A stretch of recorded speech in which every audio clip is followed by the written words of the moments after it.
Bom, vimos na aula anterior briófitas e agora na sequência evolutiva vamos para pteridófitas. Nesse caso aqui, os principais representantes de pteridófitas são as samambaias,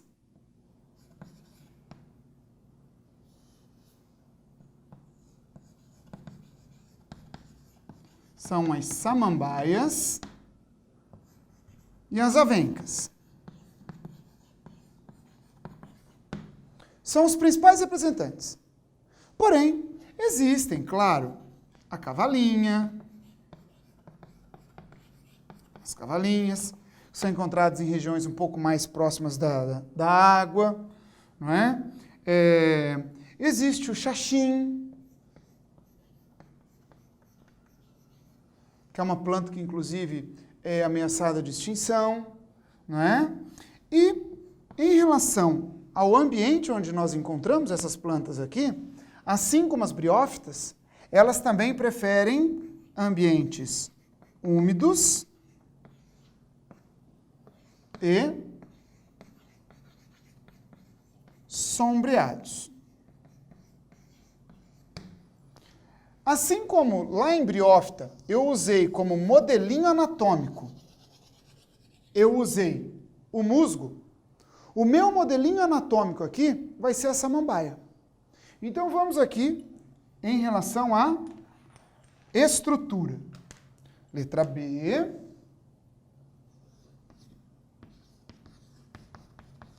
Estrutura. Nesse caso aqui, pessoal, é o seguinte, olha, a primeira coisa que deverá vir à sua mente quando falar em pteridófita, não vai esquecer, esse é o primeiro grupo na escala evolutiva a apresentar vasos condutores. Então, são as primeiras plantas vasculares, ou seja, elas são as primeiras traqueófitas. São as primeiras traqueófitas. Beleza? Nesse caso aqui, eu vou usar como modelo a samambaia. Então, vamos fazer uma estruturinha da samambaia aqui, ó. Desse jeitinho. Aqui assim. Aqui é o caule dela. Aí nós temos aqui as raízes.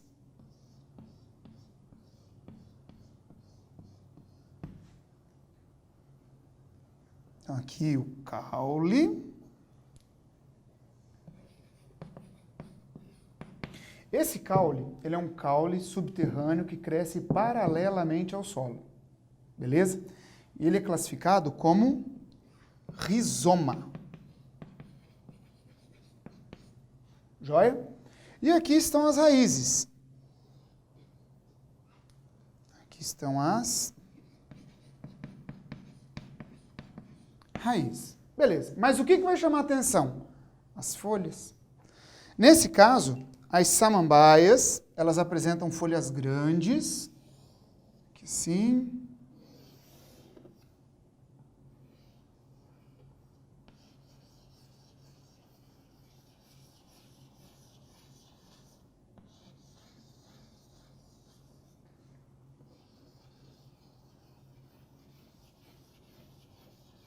Aqui, então, nós temos as folhas. Beleza?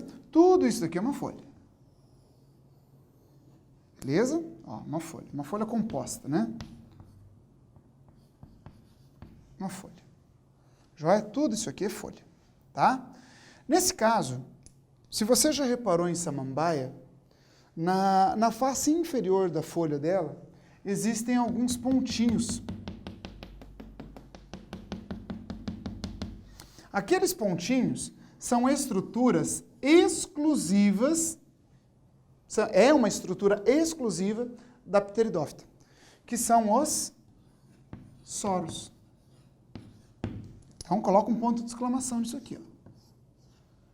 Beleza? Coloca um pontinho de exclamação ali. Nesse caso, esses soros, ali dentro tem estruturinhas onde ocorre a formação dos esporos. Portanto, essa folha que contém os soros, ela é chamada de esporófilo. Se nós formos traduzir, fica o seguinte, ó, filo quer dizer folha. Então vamos traduzir assim, folha que produz esporo. Essa outra, ela não tem o soro. Não tem o soro. Consequentemente, ela vai estar fazendo apenas fotossíntese, ela não vai estar fazendo produção de esporos. A fotossíntese para a planta é o quê? É o alimento. Então, essa folha aqui, ela recebe o nome de trofófilo. Filo, eu acabei de dizer para vocês que isso daqui é folha e o trofo significa alimento. Então, é uma folha que está produzindo alimento. E esta folha jovem aqui chama-se báculo. Báculo. É uma folha jovem. Beleza? Esse conjunto todo, então aqui eu tenho as folhas, né? Beleza? Isso aqui é uma folha, daqui aqui é uma folha. Isso é uma folha. Então aqui eu tenho as folhas, o caule e as raízes. Tudo isso aqui para mim é um esporófito.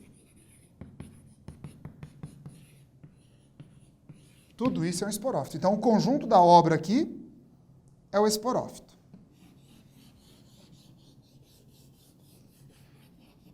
Beleza? Tudo isso aqui é o esporófito. Joia? Que é a estrutura diploide. Por quê? Então, agora eu tenho raízes, o caule e a folha. Porque são estruturas vasculares e estão presentes no esporófito. Beleza? Bom, vamos agora, então, para o ciclo de vida.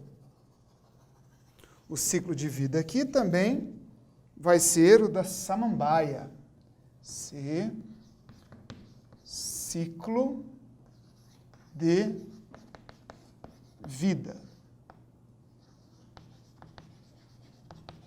Samambaia.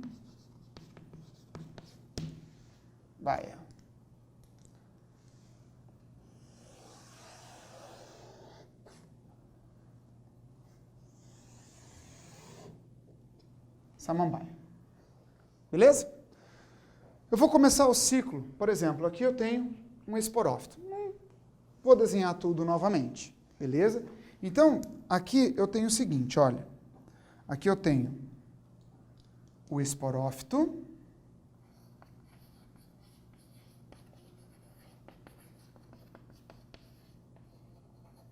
Que é diploide. E do esporófito, eu vou desenhar essa folhinha, que é o que me interessa, que é o esporófilo. Olha só, é o que me interessa, é o esporófilo. Esporófilo.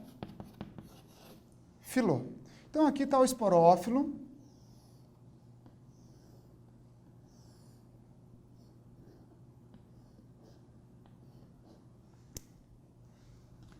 E aqui estão os soros, ó.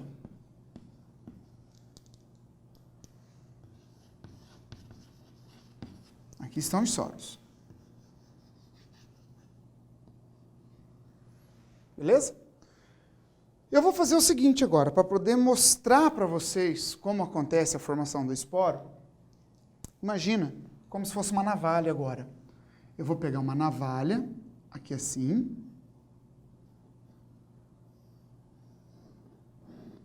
E vou fazer um corte nessa folha. Então, o que eu fiz? Peguei uma navalha, cortei. Agora eu vou pegar essa região onde está o soro, vou tirar e vou virar assim para vocês. Ó.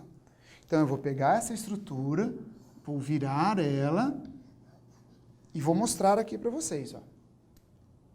Então, aqui eu vou ter a folha cortada. Então, aqui nós temos a epiderme superior, a epiderme inferior, um tecido de preenchimento no meio,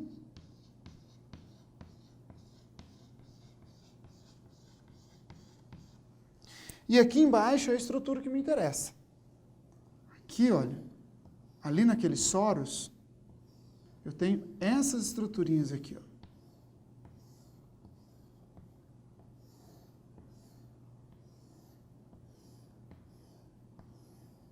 Aqui assim. Essas estruturas, elas podem ser recobertas por uma pequena membraninha, costuma ser chamada de indúzio, beleza? E agora, eu tenho aqui nos soros, então, um grupo de estruturas, tá? E cada uma dessas aqui representa para mim um esporângio. Então, aqui, ó, o esporângio. Como eu tenho vários, vamos colocar aqui esporângios. Beleza? Os esporângios. Estruturas que abrigam os esporos. Dentro desses esporângios, existem células precursoras dos esporos, denominadas esporócitos.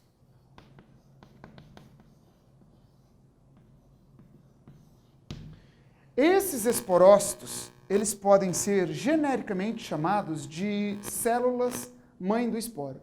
Inclusive, ultimamente, nas provas, eu tenho visto mais célula mãe do esporo do que esporócito propriamente dito. Então, aqui eu tenho os esporócitos. E são esses esporócitos que passam por meiose. São eles que passam por meiose.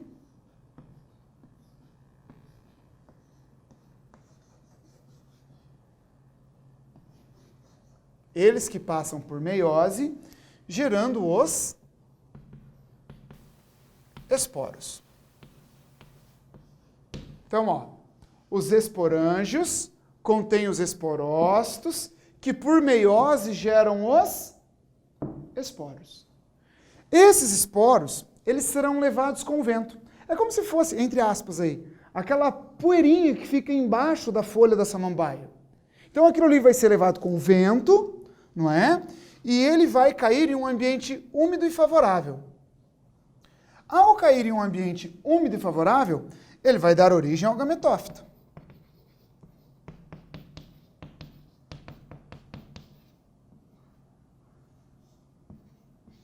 Esse gametófito, por sua vez, é monóico. Beleza? Ele é um gametófito hermafrodita. Lembra que eu falei em embriófita que é para tomar cuidado com o nome dos gametófitos? O gametófito jovem embriófita é chamado de protonema. O gametófito dipteridófita recebe o nome de prótalo. Aqui, ó, prótalo. Vou colocar o nome dele aqui assim.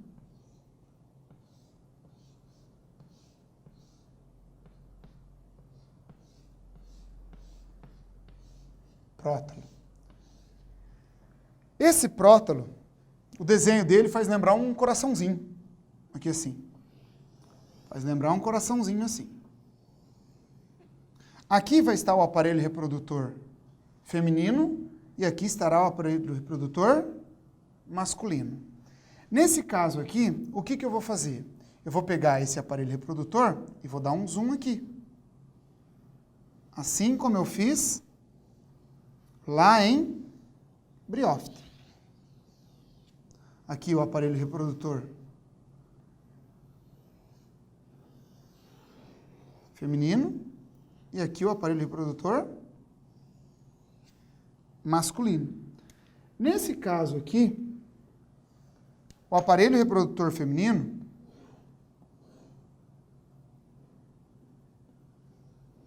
mais uma vez é o arquegônio.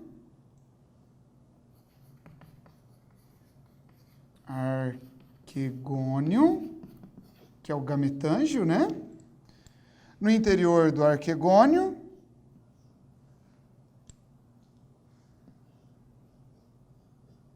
está presente a oosfera, que é o gameta.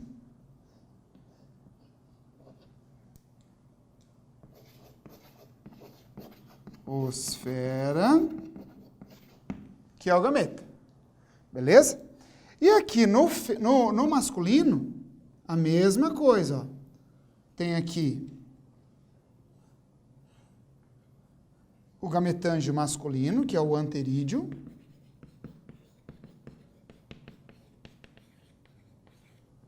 Que vai produzir o gameta masculino que flagelado.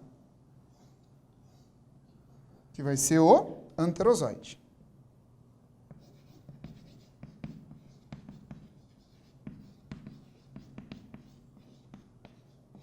Que é o anterozoide. Perfeito? Mais uma vez,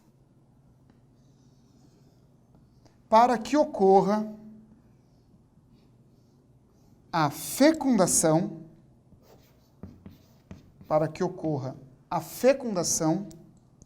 é necessário a presença de água.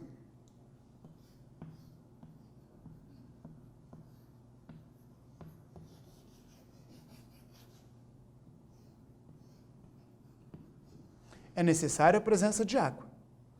Beleza? Com essa fecundação, vai ocorrer, então, a formação de um zigoto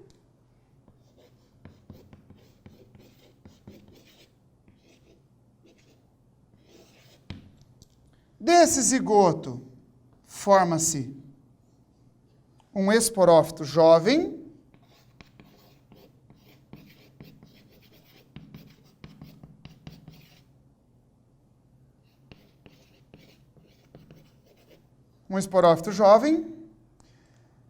que, por sua vez, dará origem a um esporófito adulto. Olha para mim aqui um pouquinho. Aqui eu tenho o gametófito. Então, com a água, o gameta masculino foi até o feminino, ocorreu a fecundação. Formou o zigoto. Desse zigoto começou a formar um esporófito jovem. E desse esporófito jovem formou um esporófito adulto. Vamos fechar o ciclo agora, ó. Vamos fechar o ciclo então. Vamos colocar aqui assim.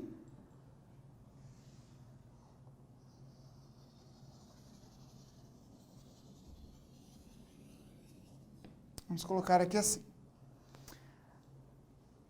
Assim como eu conversei com vocês no fechamento do ciclo embriófita, tem que fazer a mesma coisa aqui agora. Nesse caso, primeira coisa, qual que é a fase mais duradoura, qual que é a fase persistente desse daqui? A partir de agora muda. Todos os vegetais, a partir de agora, apresentam como etapa duradoura o esporófito. Então, é essa a primeira característica que nós vamos colocar aqui. Então, apresenta um esporófito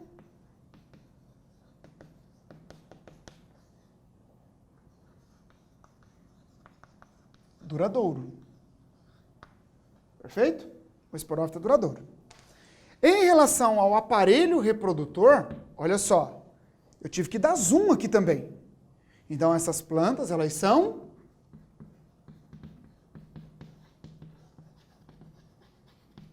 criptógamas.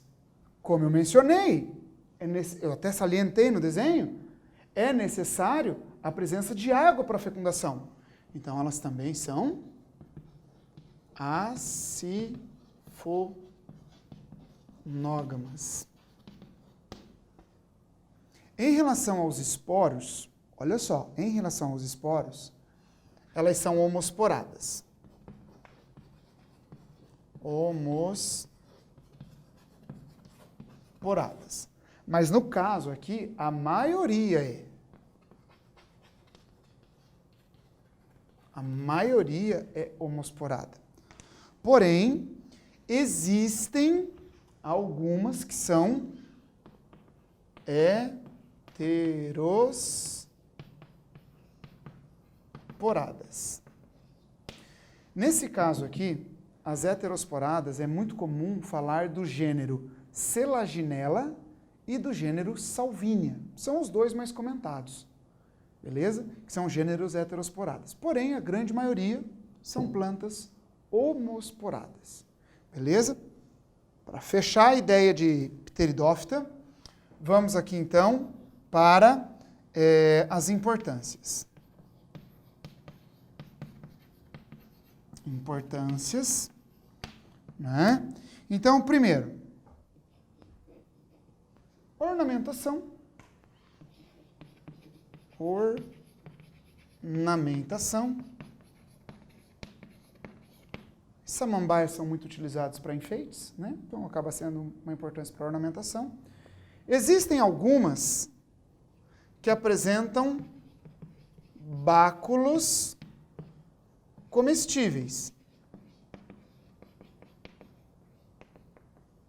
Beleza? Algumas espécies, outros podem ser cancerígenos. Beleza? Então, alguns báculos são comestíveis. De algumas espécies, pode-se extrair até também vermífugos. Não é? Tem algumas samambaias que se extraem vermífugos. E, para fechar a nossa história aqui, é importante relatar sobre o xaxim. O xaxim, ele é uma planta que ele tem um crescimento lento. E nesse caso aqui, ela era muito utilizada antigamente para fazer vaso. Por incrível que pareça, vaso para plantar samambaia e orquídea. Eram ótimos vasos, não é? Só que o crescimento dela é muito lento. Então, o processo era extrativista. Você tirava isso da natureza e não havia essa reposição. E aí ela entrou, então, em um processo de uma planta ameaçada de extinção. Beleza? Então, assim, eu fecho com vocês pteridófitas. Então, nós já vimos até aqui briófitas, pteridófitas. O próximo grupo que nós veremos é o das gimnospermas. Um grande abraço e até lá!